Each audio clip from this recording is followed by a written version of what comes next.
Welcome to Tech Bytes and News, your daily roundup of articles featured in Hacker News. Today, we're diving deep into the Byzantine-Sassanian War of 602 to 628 CE, the last great war of antiquity. A truly epic clash. Get ready. I'm buzzing. This sounds intense. So what sparked this massive conflict? Was it just another border skirmish or something more profound? Oh, it was far more than a border skirmish. It stemmed from the assassination of Emperor Maurice. Remember, Maurice had helped Khosrow II, the Sassanian king, regain his throne. A seemingly friendly gesture, right? Wrong.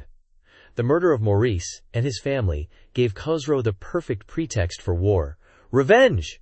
Revenge! That's a powerful motivator. But wasn't Khosrow already obligated to the Byzantines?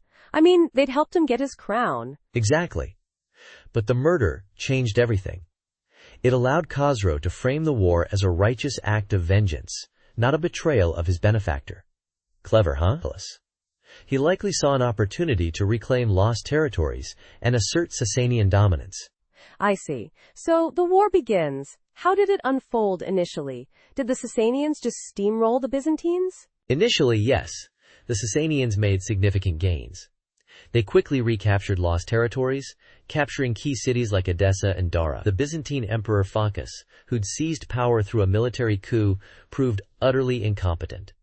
His brutal response to any dissent only fueled the flames. Incompetent and brutal. A deadly combination. So things looked bleak for the Byzantines. How did they turn the tide? That's where Heraclius comes in. A true game-changer. He revolted against Phocas, seizing power in 610 CE. Heraclius was a brilliant military strategist and administrator. He implemented crucial reforms, rebuilding the army and economy, and even resorting to stripping churches of their gold to fund the war effort. Wow, drastic measures. Did these reforms immediately turn the tide? Not immediately. The Sassanians continued their advance, capturing Jerusalem and even threatening Constantinople itself. The situation was dire, but Heraclius's reforms, coupled with his military genius, eventually proved decisive. So what was Heraclius's winning strategy? Was it sheer military might or something more nuanced? It was a combination of both.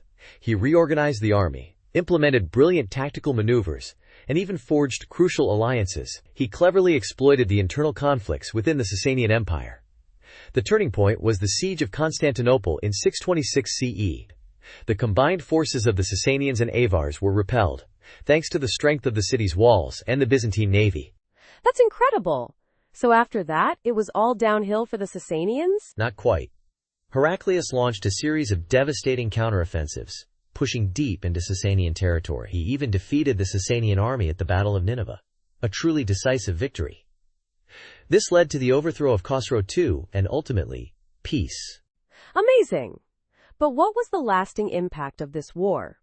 It sounds like both empires were completely exhausted. You're right. Both empires were utterly depleted, leaving them vulnerable to the rising power of the Rashidun Caliphate. The war's legacy is complex. While it resulted in a temporary return to the status quo, it fundamentally weakened both empires, paving the way for the rapid Islamic conquests that followed. It also had a significant impact on religious dynamics in the region. Fascinating.